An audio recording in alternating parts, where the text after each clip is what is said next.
መላው ዓለም አይኑን በላያችሁ ላይ ጥሎ እያለ እጅግ ወሳኝ የሆነን ኢላማ እንዴት በቁጥጥር ስር ማዋል ይቻላል? መልሱ ከፍተኛ የሆነ የማታለል ጥበብን ማስተር ክላስ ኢን ዲሰፕሽን በመጠቀም ነው። CIA አንድን ህንፃ እንደ ማጥመጃ በመጠቀም ሁኔታዎችን አመቻቸ። 150 አውሮፕላኖችን ወደ ሰማይ በማሰማራት ለሄሊኮፕተሮችና ለዴልታ ፎርስ ወታደሮች እንደ ሽፋን የሚሆን ከፍተኛ የድምፅ ግርዶሽ ፈጠረ። F-35 ጄቶች አካባቢውን በብርሃን ሲያጠለቅልቁት ሌሊቱ ወደ ቀን የተቀየረ መሰለ። አቧራው ረጥ ሲል ሄሊኮፕተሮቹ አርፈው ነበር፣ ማዱሮም ተወስዶ ነበር። በዛሬው ቪዲዮ አሜሪካ የኤፍ-35 ጄቶችንና የባህር ኃይሏን በመጠቀም እንዴት ሰፊ ጥቃት ልትሰነዝር እንደምትችል ጭምር እንመለከታለን። ከሌሊቱ 8 ሰዓት ገደማ በካራካስ ከተማ መብራት ጠፋ። ጠዋት 11 ሰዓት ሲሆን የቬንዙዌላው ፕሬዝዳንት ከሀገር ተወስዶ ነበር። ነገር ግን አሜሪካ ይህንን የማጣለል ጨዋታ እንዴት ተጫወተችው? ዓለም በሙሉ ትኩረቱን በካሪቢያን ባህር ላይ በሰፈሩት የአውሮፕላን ተሸካሚ መርከቦች ላይ ባደረገበት ወቅት በምድር ላይ ግን ድብቅ ጦርነት ሻዶው ዋር እየተካሄደ ነበር። ይህ ወረራ አልነበረም፣ እጅግ በጥንቃቄ የተከናወነ የማውጣት ዘመቻ ሰርጂካል ኤክስትራክሽን እንጂ። የአሜሪካ ጦር የካራካስን እምብርት ጥሶ በመግባት ኒኮላስ ማዱሮን እንዴት እንዳወጣው የሚያሳይ ምስጢራዊ የጊዜ ሰሌዳ ታይምላይን አሁን ይፋ ሆኗል። ደረጃ 1 ዝግጅቱ እንጀምር። ይህ በአንድ ሌሊት የሆነ ነገር አይደለም። አሜሪካ ለወራት ያህል በቬንዙዌላ ዙሪያ የባህር ኃይል እገዳ ኔቫል ኳረንታይን ስትጥል ቆይታለች። የዩኤስኤስ ፎርድ ተሸካሚ ቡድንና የዩኤስ አይዎ ጂማ አምፊቢየስ ዝግጁ ቡድን ከባህር ዳርቻው ቆመው ነበር። ምክንያቱ ግልጽ ነበር። አሜሪካ የቬንዙዌላን መንግስት በአደንዛዥ እጽ አዘዋዋሪነትና በሽብርተኝነት ፈርጀዋለች። ነገር ግን የባህር ኃይሉ የባህር ዳርቻውን ሲዘጋ የመረጃ ሰራተኞች ግን አንድን ሰው በቅርበት ይከታተሉ ነበር። ማዱሮ ከአንድ ቦታ ተረጋግቶ የሚቀመጡበትንና በቀላሉ ሊያዝ የሚችልበትን ትክክለኛ ሰዓት ይጠብቁ ነበር። ደረጃ 2 ጥቃቱ። ኦፕሬሽኑ በቬንዙዌላ ሰዓት አቆጣጠር ልክ ከሌሊቱ 8 ሰዓት ላይ ተጀመረ። ስውር የሆኑት የኤፍ-35 ተዋጊ ጄቶች የጠላትን የመከላከያ መስመር ሰብረው በመግባት እንደ ሩሲያው ኤስ-300 አይነት ሚሳይሎች ያሉበትን ወሳኝ የጸረ አየር መከላከያ ጣቢያዎች አወደሙ። ሰማዩ ከስጋት ነፃ ሲሆን የዴልታ ፎርስ ሄሊኮፕተሮች በቀጥታ ወደ ተልእኮ እንዲበሩ መንገዱ ተከፈተ። እዚህ ጋር ነው የማታለል ስልቱ የሚመታው። ሄሊኮፕተሮቹ ወደ ኢላማው ሲበሩ ጄቶቹ በፎርት ቲዩና የሚገኘውን ዋና ወታደራዊ ካምፕ እና የላ ካርሎታ አየር ማረፊያን በመደብደብ የቬንዙዌላን አየር ድጋፍ አሽመድመዱት። ከመሬት የተገኙ ሪፖርቶች እንደሚያሳዩት አካባቢው በፍንዳታ የተናወጠ ሲሆን የመገናኛ መስመሮችም ተቋርጠው ነበር። ይህ ትርምስ ግን ዋናው ዓላማ አልነበረም፣ ለዋናው ትልኮ መሸፈኛ እንጂ። ግን ወረራው በትክክል እንዴት ተፈጸመ? ይህንን ለመረዳት ወደ ደረጃ 3 እንለፍ። በጨለማና በትርምስ ሽፋን የሊሂጋን ቲር 1 ወታደሮች ስራቸውን ጀመሩ። ለዚህ ተልእኮ የተመረጠው ክፍል የትኛው ነው? ዴልታ ፎርስ ነው። ይህ ክፍል በአሜሪካ ጦር ውስጥ ካሉት እጅግ ምስጢራዊና ብቃት ያላቸው ልዩ ኃይሎች አንዱ ነው።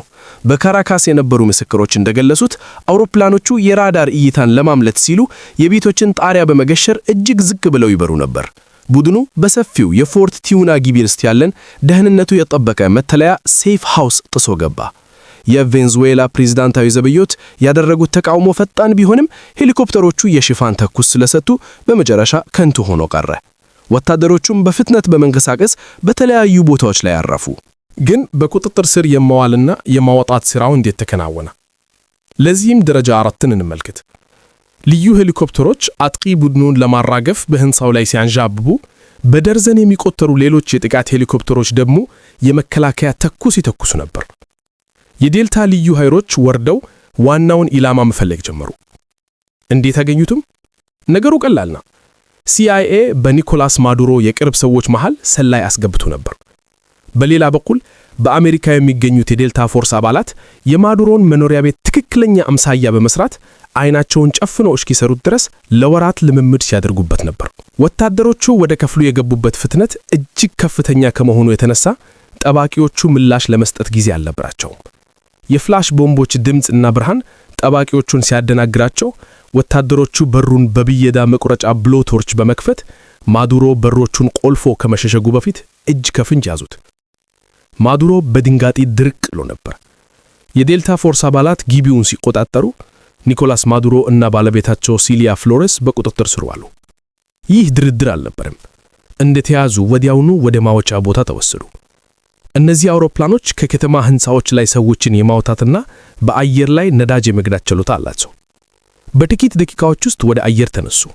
የቬኔዙዌላን የአየር ክልል ለቀው በካሪቢያን ባህር ወደሚገኝ ተንሳፋፊ ወታደራዊ ጣቢያ አመሩ። ይህ ኦፕሬሽን ሳውዘርን ስፒር የደቡብ አሜሪካን የጂኦፖለቲካ ካርታ በአንድ ሌሊት ቀይሮት። ማዱሮ ከማውጣቱ በፊትም ሆነ በኋላ የኤፍ-35 ጄቶች የጥቃቱ ግንባር ቀደም እንደነበሩ ተገልጿል።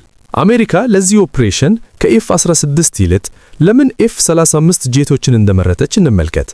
ምክንያቱም ቬንዙዌላ በወታደራዊ አቅም የጠነከረች ሀገር ስለሆነች ነው። ድንበሯ በተራቀቁ የሩሲያ ኤስ-300 ሚሳይሎች፣ በቻይና የራዳር ኔትወርኮች፣ በተቀናጀ የአየር መከላከያና በሻሂድ ድሮኖች የተጠበቀ ነው።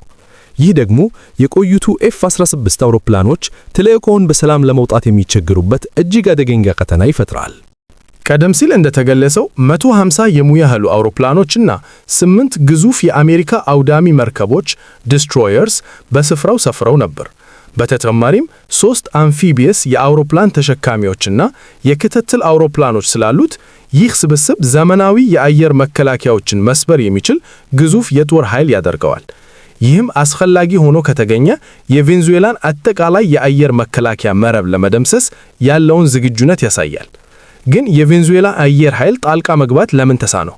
እስከ 2025 ድረስ የቬንዙዌላ አየር ኃይል በዋነኝነት የታጠቀው በ2006 እና 2008 መካከል ከሩሲያ የተገዙ 21 የሚሆኑ ሱኮይ ኤስዩ-30 ተዋጊ ጄቶችን ነው።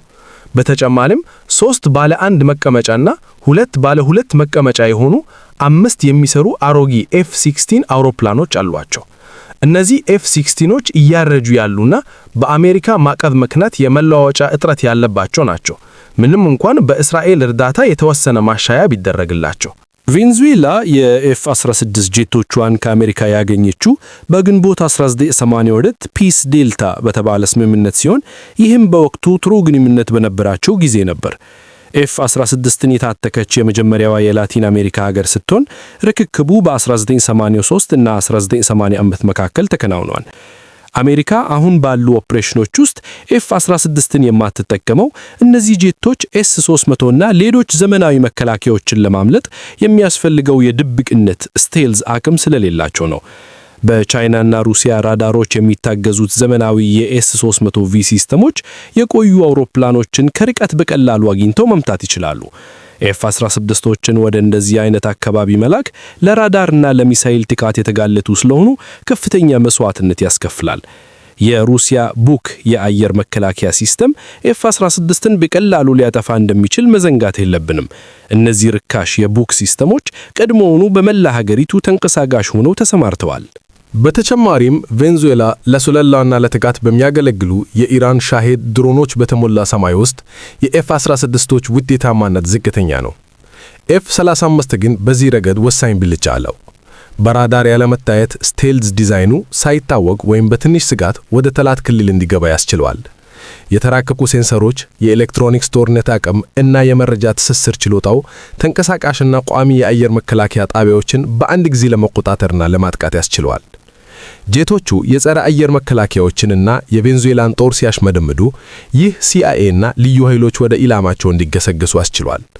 በቬንዙዌላ ድንበር ላይ ያሉት የተራቀቁ የሩሲያ፣ ቻይና እና ኢራን የአየር መከላከያ እና የድሮን ሲስተሞች መኖር ለመጀመሪያው የጥቃት ማዕበል ስውር ተዋጊ ጄቶችን ስቴልስ ፋይተርስን መጠቀም የግድ እንዲሆን አድርጎታል። ጄቶቹ እንዴት ይፈራርቃሉ? ከፖርቶሪኮ ወደ ቬንዙዌላ ያለው ርቀት 1300 ኪሎ ሜትር 810 ማይል ያህል ነው። ይህም ለኤፍ-35 በከፍተኛ ፍጥነት የ1.5 ሰዓት በረራ ነው። የውጊያ ራዲየስ 770 ማይል በመሆኑ እነዚህ ጄቶች እየተፈራረቁ ይሰራሉ። በነዳጅ አጠቃቀም ጥንቃቄ ካደረጉ ከፖርቶሪኮ ተነስተው አብዛኛውን የቬንዙዌላ ክፍል መድረስ ይችላሉ። የቴሌኮ ጊዜን ለማራዘምና ወደ ውስጥ ጠልቆ ለመግባት በካሪቢያን ክልል በስትራቴጂያዊ ቦታዎች የተሰማሩ አየር ላይ ነዳጅ ጫኝ አውሮፕላኖች ታንከርስ እገዛ ያደርጋሉ።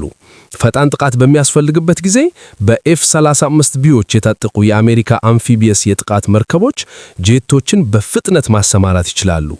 በካሪቢያን ባህር ውስጥ ከሚገኙት ከነዚህ መርከቦች ኤፍ-35 ቢዎች እንደ ፍጥነታቸውና መንገዳቸው በ10 እስከ 15 ደቂቃ ውስጥ የቬንዙዌላ ኢላማዎች ላይ ሊደርሱ ይችላሉ። ኢላማዎች ብዙ ጊዜ የአደንዛዥ እጽ አዘዋዋሪ መረቦችን፣ የአየር መከላከያ ጣቢያዎችን፣ የእዝ ማዕከላትንና የድሮን ማምረቻዎችን ያካትታሉ። በአጠቃላይ አሜሪካ በቬኔዙዌላ አቅራቢያ የኤፍ-35 ጄቶችን ማሰማራቷ በክልሉ ያለውን ወታደራዊ የበላይነት ገጽታ ቀይሮታል።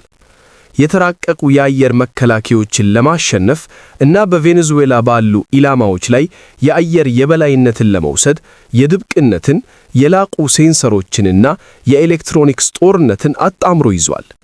ይህ ከአደንዛዥ እጽ ቁጥጥር ባለፈ የቬኔዙዌላን ወታደራዊ ስጋት ለመግታት እና አስፈላጊ ከሆነም በቆራጥነት ለመመከት የሚደረግ ስትራቴጂን ያንጸባርቃል። በባህር፣ በአየር እና በየብስ የኒውክሊየር አቅሞት ላይም ጥልቅ ትንታኔ ሰርተናል። ስለዚህ አንድም ነገር እንዳያመልጡ ሰብስክራይብ አድርጉ።